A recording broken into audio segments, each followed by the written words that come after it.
Hey guys, welcome to this video. In this video, we want to find the value of this expression 5 minus 2 then times 5 minus 2. Are you ready to solve? Let's go and get started. 5 minus 2 gives us 3. And again here inside this parentheses we have 5 minus 2.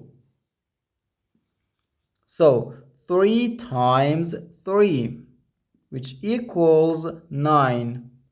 But this answer is not correct because according to the order of operations, which is PEMDAS,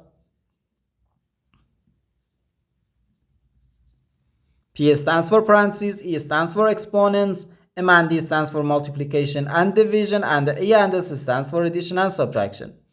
First we have to do parentheses, then exponents, then multiplication or division, and finally addition or subtraction.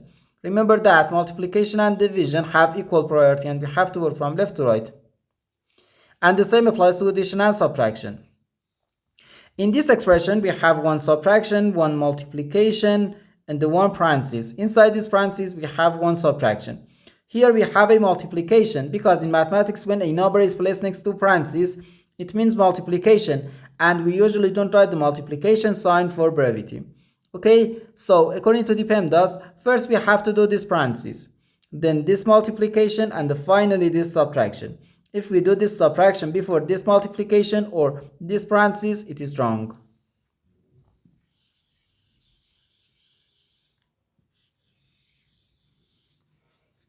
So first we have to do this parentheses.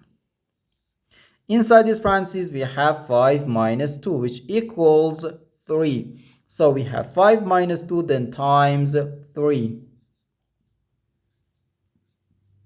Now we have one subtraction and one multiplication.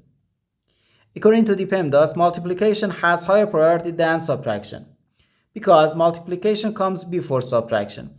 So here first we have to do this multiplication. 2 times 3 equals 6. So we have 5 minus 6. Which equals negative 1. And this is our final answer to this problem. The correct answer is negative 1.